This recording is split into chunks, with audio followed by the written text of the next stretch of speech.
सुप्रभात। आज हम पाठ 7 पढ़ेंगे। बरगद का वृक्ष। वृक्ष का मतलब होता है पेड़। बच्चों, आपने आपके घर के आसपास बहुत से पेड़ पौधे देखे होंगे।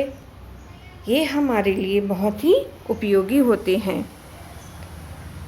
ये हमें छाया, हवा और कुछ दवाइयाँ, रबड़ और गोंद जैसी उपयोगी चीज़ें भी देते हैं, जैसे बरगद, आम, केला, जामुन, नारियल, शहतूत, गुलमोहर इत्यादि पेड़ पौधे देखे होंगे। आज के इस पाठ से हमें क्या सीख मिलती है? मानव जीवन में प्राकृतिक उत्पादनों की उपयोगिता, पर्यावरण के प्रति जागरूकता और सजगता, दूसरों का सम्मान करना और किसी को हीन ना समझना। तो चलिए इस पाठ को हम विस्तार से समझ लेते हैं। बरगद का वृक्ष बहुत बड़ा होता है, पर उसके फल फूल बहुत छोटे होते हैं। जब एक लड़के ने बरगद का तिरस्कार किया तो उसने अपने बारे में बहुत कुछ बता डाला।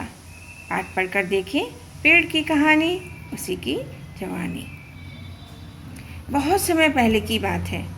धरती पर चारों ओर पेड़ पौधों के झुरमुट, वन, पशु पक्षी थे।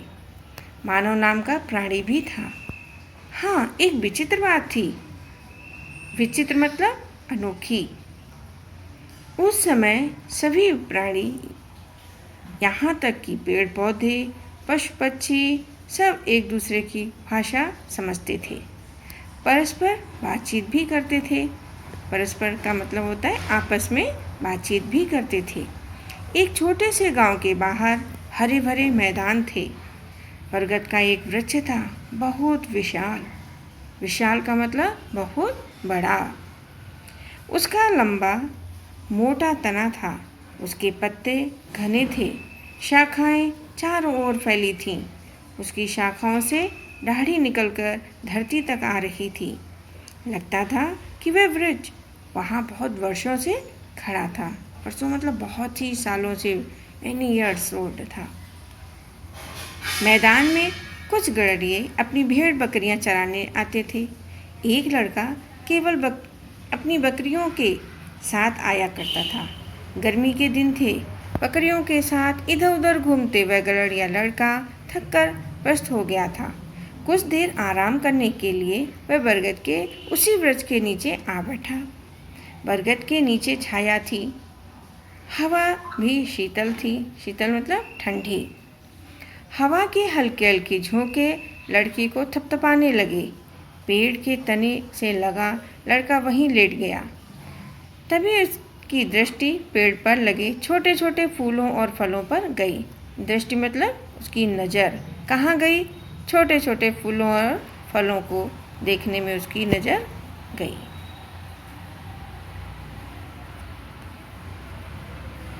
बरगद के फूल और फलों को देख अपनी तरक्की को याद कर वह तिरस्कार की हंसी हंसा। उसके पास पहले एक ही बकरी थी।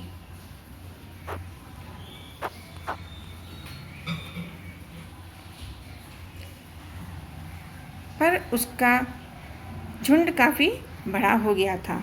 उसे इस बात का घमंड हो गया था। वह घमंड से बोला, घमंड मतलब अहंकार उसको हो गया। वारे विशाल पेड़, बस खुद ही बड़े हुए। अपने फूलों और फलों को तो देखो, अपनी लटकती दाढ़ी को तो देखो। हा हा हा हा हा। बरगद ने सब सुना परंतु बोला कुछ नहीं। तभी हवा चलने लगी। पत्तों से सर सर की हल्की ध्वनि निकली, जैसे वे कोई लोरी गा रहे हों। लड़के की शीघ्र ही आँख लग गई। तभी एक दो फल उसके मुंह पर आ गिरे। वह हड़बड़ाकर उठ बैठा। उसने ऊपर देखा। उसे किसी के हंसने की आवाज़ सुनाई दी। थोड़ा क्रोध आया। एक तो मेरी नींद खराब कर दी, ऊपर से हंस रहा है। वृक्ष ने भारी आवाज़ में पूछा, क्यों, चोट लगी क्या? छोटा सा तो फल था, इतने में ही घबरा गए? अब सोचो, यदि मेरे पेड़ पर तरबूज जितना फल होता तो। ब्रज फिर बोला, मित्र, किसी को छोटा या कम समझना बुद्धिमानी की बात नहीं है, यह तो घमंडी होना है, और घमंड करना तो किसी के लिए भी उचित नहीं। अब देखो, मैंने अपनी छाया देकर तुम्हें धूप ताप से बचाया, मेरे तने ने तुम्हें सहारा दिया, मेरी पत्तियों से छनकर हवा शीतल हुई, तुम्हें सुख मिला और तुम सो गए। चिड़िया मुझ पर बसेरा करती हैं और मेरे छोटे छोटे मीठे फल खाती हैं। देखो तो प्रकृति कितने सुंदर ढंग से अपना काम करती है। लड़के ने कहा, मुझसे गलती हो गई बरगद दादा, मैंने इस तरह तो सोचा ही ना था, मुझे अपने बारे में कुछ और बताइए। बरगद बोला, पहली बात तो यह कि प्रकृति से दोस्ती करो। हम सब एक दूसरे से कुछ ना कुछ लेते हैं। मेरे फल चिड़ियों को भोजन है, मेरी शाखाओं पर उनके घोंसले हैं। चिड़िया सारा दिन घूम घूम कर अपने बच्चों के लिए छोटे छोटे कीड़े और इल्लियाँ ढूंढती हैं। इल्लियाँ मेरे पत्ते खाती हैं, चिड़िया उन्हें खाकर मेरी मदद करती हैं। वे घास पत्ते खाने वाले कीड़ों से घास पत्तों की रक्षा करती हैं। तुम्हारी भेड़ें वह घास खाती हैं। बरगद दादा चुप क्यों हो गए? कुछ और भी कहो। लड़के की आवाज़ में नम्रता भरा आग्रह था। ठीक है, मेरे आसपास कई पत्तियां सड़ रही हैं। केचुए इन सड़ी पत्तियों को खाने जमीन के नीचे से निकल कर आते हैं। इससे मिट्टी को हवा मिलती है और पेड़ों की जड़ों को शक्ति मिलती है। तुम मेरी बात समझ गए होगे। इस तरह हम सब एक दूसरे पर निर्भर हैं। हम एक दूसरे के बिना जीवित नहीं रह सकते। मुझे क्षमा कीजिए बरगद दादा, मुझे इन सब का ज्ञान ना था। मैं आपसे कुछ और।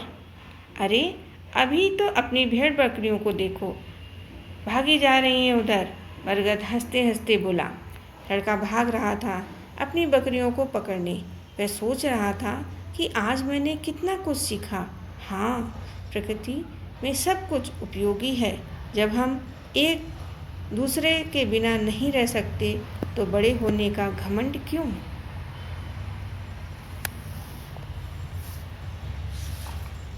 बच्चों, इस लोक कथा से यह शिक्षा मिलती है कि जीवन में पेड़ पौधे, पशु पक्षी और मनुष्य सभी एक दूसरे की मदद करते हैं। तो हमें सभी की एक दूसरे की मदद करनी चाहिए और प्रकृति के प्रति हमें जागरूकता रखनी चाहिए। चलिए कुछ प्रश्नों के उत्तरों को एक बार पढ़ लेते हैं और समझ लेते हैं। प्रश्न पहला है, गांव के लोग गर्मियों में कहाँ रुककर आराम करते थे? उत्तर है, गांव के लोग गर्मियों में बरगद के पेड़ के नीचे रुककर आराम करते थे। दूसरा प्रश्न है, बरगद के पेड़ की पत्तियां कैसी थीं? उत्तर है, बरगद के पेड़ की पत्तियां घनी थीं। तीसरा प्रश्न है, लड़का बरगद के पेड़ पर क्यों हंसा? इसका उत्तर है, लड़का विशाल बरगद के पेड़ के छोटे छोटे फूल, फल और डाली को देखकर हंसा। अगला प्रश्न है, जब गड़रिया लड़का सो रहा था तो क्या हुआ? इसका उत्तर है, जब गड़रिया लड़का सो रहा था तब बरगद के एक दो फल उसके मुंह पर आ गिरे। पेड़ की जड़ें मजबूत कैसे रहती हैं?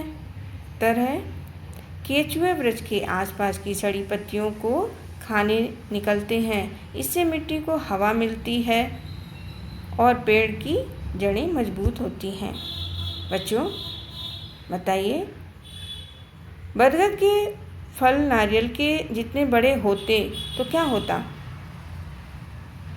जब वे किसी पर गिरते तो उसे चोट लगती।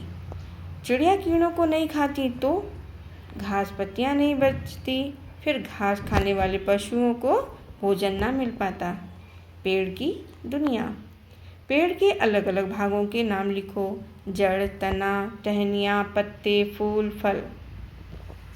बताओ ये पेड़ पौधे हमें क्या क्या लाभ पहुंचाते हैं।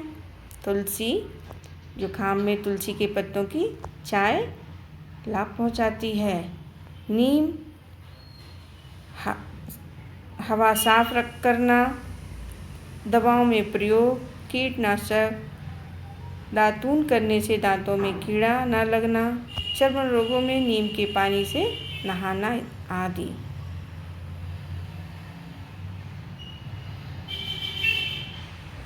आशा करती हूँ ये पाठ आपको समझ में आ गया होगा।